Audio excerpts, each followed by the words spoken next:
Please welcome Ellen Powell, co-founder of Project Include and Chief Diversity and Inclusion Officer and partner at Kapor Capital.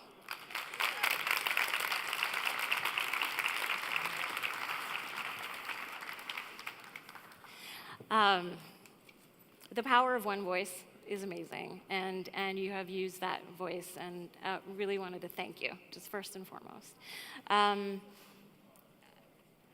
We don't have a lot of time, so let's just get really down to it. How do we get venture capital to change? What is it going to take?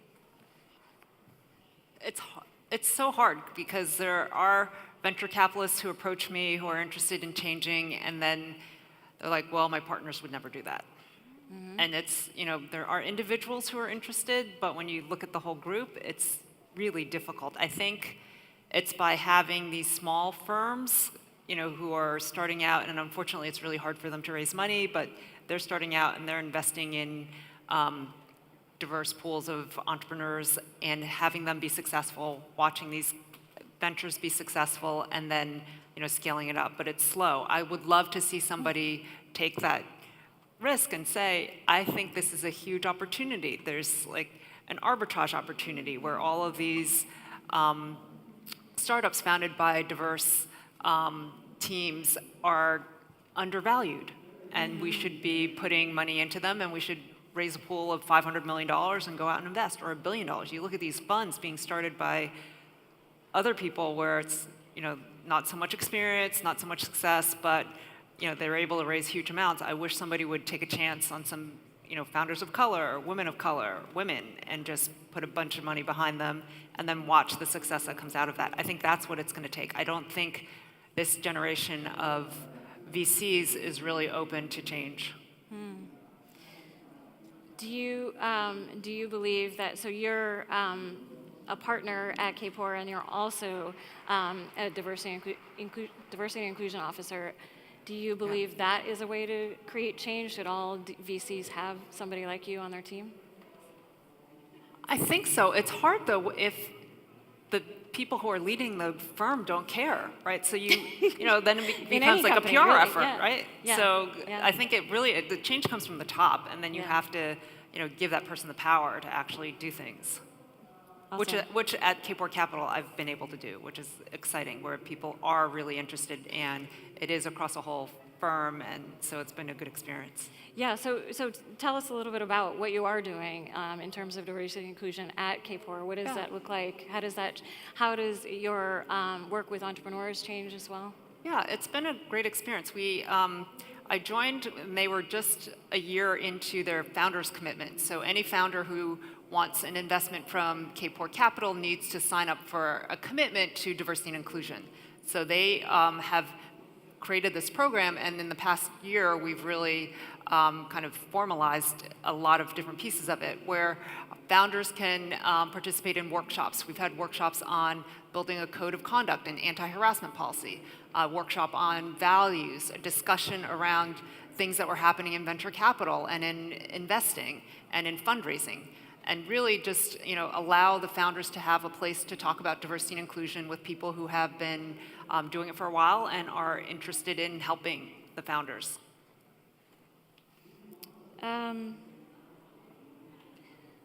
So a lot of what's coming out in the news about venture capital right now is focused on women and harassment. There's a lot more beyond that. There's a lot more just with women and intersectional women, and then all underrepresented groups. When do you think we'll start talking about the rest of it, and how do you think that'll happen? What do you think will make that change? So I think there are a lot of people who are talking about it. It's not everybody. I think a lot of big companies are still kind of intimidated by diversity, so they want to focus on one thing, which seems easier. Instead of making my whole company inclusive, let me just add some women to the in team. Mm-hmm. I have a daughter, so I feel very tied to it. So that's the kind of thought that goes behind it. But when you look at it, it's like I've got an in group and I've got an out group, and even if I change the makeup of the in group, I still have an exclusive culture. So I think people are starting to understand that. You've been an advocate. KPOR Center has been talking about for decades, and it seems like people are starting to understand it. Like intersectionality now comes up pretty frequently. I just saw, in other industries, Ava DuVernay just talked about, how like we don't have time for isms. Like we need to, just move forward and cover everybody at once, and that's. And that's a message that I think people are finally starting to get. Yeah, I firmly, obviously, but to conclusion, it's not, I really firmly believe that if we change the systems for everyone, it will work for everyone, right? Yeah. And if you are focused on one group, change it for the people who are worst off, because that will lift everybody else up too. Agreed, Yeah. Absolutely. So you have a book out now. Tell us a little bit about tell us a little bit about your book. What's going on? One of the reasons I wanted to write a book was because there were so many people who were tied and connected to different parts of my story, but there was so much noise in the story because it was coming out through the trial. There was a huge PR effort against me. There was just so much skepticism in the press, and I wanted people to have something that could inspire them. Like I'd been through all of these different things, but I still have a lot of optimism about tech, which I know you do too. Like you see all these things, but there's so much potential. Like the changes that we've seen in the last 20 years, if we take them forward another 20 years but do them right, there's so much potential. So I wanted to tell my whole story. I wanted to let people understand what's going on is not always tied to them, and they shouldn't take things personally, that there are these systemic issues, and to try to help people become more aware of what that looks like so that they can have a leg up from me and my generation, where we didn't really understand all these issues, and you trudge through and try to figure out how to navigate, and hopefully now with more information it'll be easier. Awesome. So, looking back, what would you do differently, and/or what would you recommend to other women in similar positions in VC where they're trying to navigate this space? What do I do? Do I come out? Do I sue my firm? What do I do to create change? What would you tell them? Yeah. I think there are certain places where you just can't change on your own. And one of the things that I look back, I stayed at Kleiner Perkins too long. Like it was clear, at a certain point, I didn't see it clearly, but it was pretty clear I wasn't going to be promoted. But I kept staying and hoping that I would be, and then I would take the feedback, and even if it contradicted the last time's feedback, I would still try to push forward. And I think being more aware that sometimes there is no way to succeed, and trying to figure that out earlier. And it's not just for women, it's also for people of color, it's for people who don't look like the homogenous core of people who are leading the companies. Like you really need to figure out where are they really interested in including you and where are they not. And often it's hard to leave, and it can be hard to find another job, or maybe you don't, you have visa issues, or you have something else that keeps you there. But then thinking, if that's the case, trying to find another team maybe, or trying to think about what skills you can add while you wait out the time that you need to do it. But thinking about that next step, doing things outside to try to make up for the situation that you're in today. Yeah. So a part of my story is that I was an executive, and I was in a very similar environment, and I left, and now I've created Change Catalyst and Tech Inclusion, and it's all a positive story in the end. It was miserable at the time. But one of the things that I think that held me back from speaking out against that was actually the paper that you sign when you leave the company, which says that you can't talk about your experience. And I think that's actually a big deal in a lot of tech companies. A lot of women and all underrepresented people that leave a tech company, and you sign that paper, you suddenly can't speak out.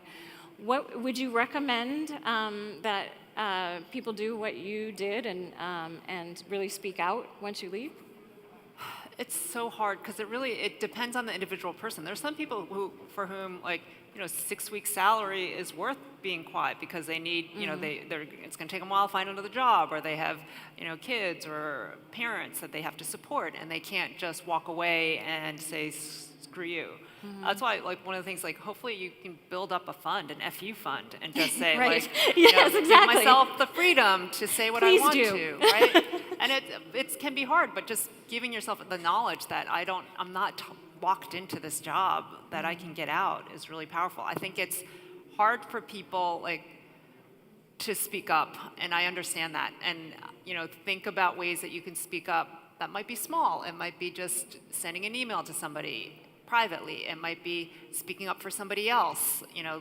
Hey, why do we always ask that person to get the coffee? Maybe we should be splitting that role. Or maybe I'll get the coffee today so-and-so doesn't have to. But calling out these little things, I think of it as if it's death by 1,000 cuts, it's like giving out 1,000 Band-Aids. It can be something small, but it's meaningful. For me, there were so many times when, I had to go to work for 5 months after I filed suit, and it was not easy.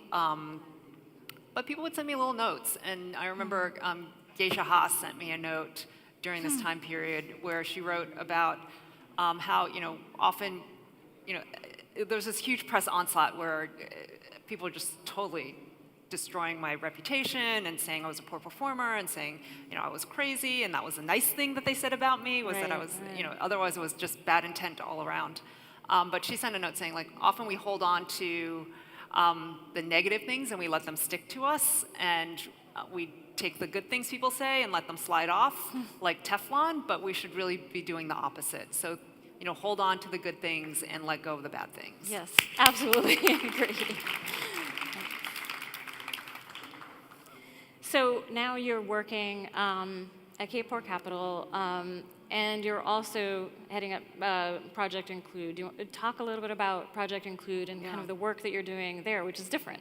Yeah, it's and actually Brandy Heinel from Project Include is in the audience. She's our first full-time employee. Ooh, awesome. Yeah, so we started as just this effort, 8 women in tech with a combined 150 years of experience wanted to give solutions. So we had heard about the problem, we were tired about people talking about the problem without a solution, and we said, okay, what can we do to accelerate solution adoption? Let's put together a set of recommendations. And we came up with 87 recommendations. Our core theory is, inclusion has to be of everyone and not just women, which was what was going on at the time. It has to be comprehensive, so it's not just hiring people and throwing them in there. It's, how do you promote people? How do you retain people? How do you pay people? How do you give people opportunities? How do you pick panels for your all-hands discussions? And then the third part is, people have to be held accountable, so you have to measure it, and you have to think about how are you going to drive change using metrics, which is what we do in tech. We use metrics, we have OKRs, we have whatever you want to call them, but we push to drive for measurable change, and Project Include believes very firmly that you need to do that in D&I as well.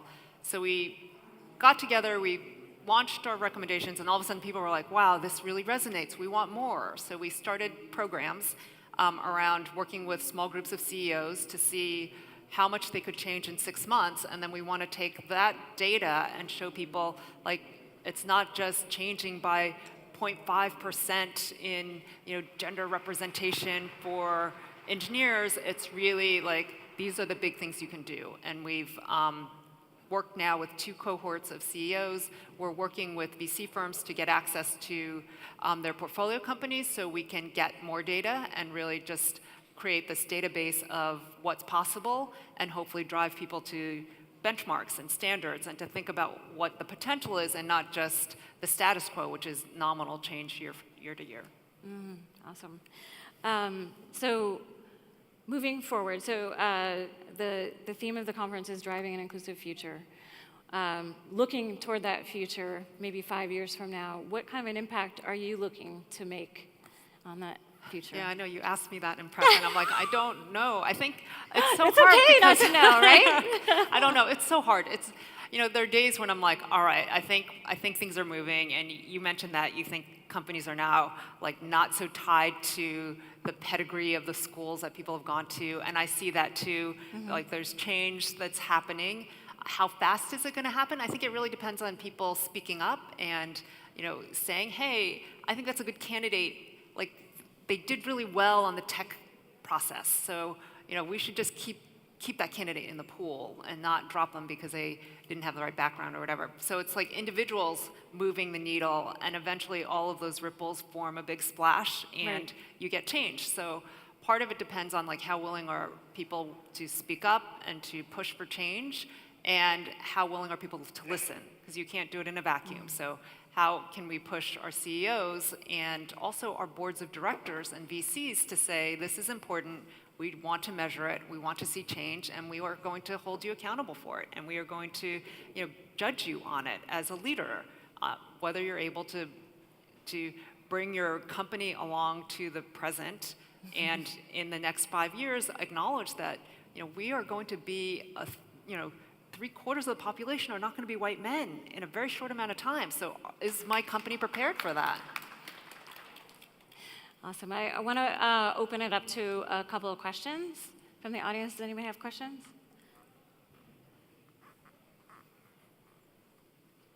Is there a mic somewhere? Okay, well, we'll just go the front here first. Hi, thank you so much, first of all, Ellen, for speaking with us. Hi, hello. I wanted to ask you about your role as specifically as being an Asian American activist and how you feel that plays into, interracial coalitions, and also speaking about how a lot of Asian Americans are homogenized under the label of Asian American. It's interesting because I think for the first part of my career, being Asian American was helpful because there were assumptions that I was going to be a hard worker, that I was going to be subservient, I wasn't going to complain, and then you hit the ceiling and it's a different story. So I was mostly oblivious for the first part of my career, and then at a certain point I realized, wow, I'm not getting anywhere. And is it because I'm a woman? Is it because I'm Asian American? Is it because all of a sudden I'm older? It's really hard to tell. So all of these things combined, I think this next phase, we're starting to see some fragmentation of groups where there's kind of this pitting people against each other. Like we have a spot for one woman on this panel, and if we have that woman, we're not going to have people who are Black or Latinx or other women. So you end up having this very competitive dynamic. And I think it's important that we do create this multiracial effort so that we're not wasting energy, for the scraps from the table. That we're changing the whole system so that we're not, limited, right? Yeah. And I think it's important that that we do acknowledge that different people and different groups have different experiences. And I think the Asian experience is important, but there are also other people who have experiences that that in many cases they can't even get the jobs. So for Asians, I think the big problem is like getting promoted, and for many other people it's like I can't even get in the door, I can't even get in the school, right? So it's looking at these different problems and realizing they're all the same problem. It's a matter of exclusion and not including people and being fixed in a mindset where you think that certain people are not equal. And how do we change that mindset? How do we change the system so that everybody gets a fair chance? Awesome. Oh.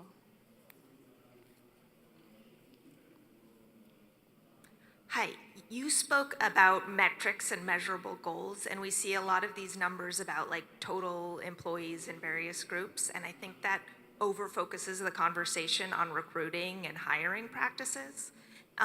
So I'm curious about what are the next set of measurable metrics that you've seen most success for, and also when we're dealing with really large companies like the one that I work for, and there's concern around privacy and sharing those, and they keep it really close, how you get them to open that up. Yeah, that's a good question. I think, so for Project Include, we will share data for any group that has more than 5 employees in it.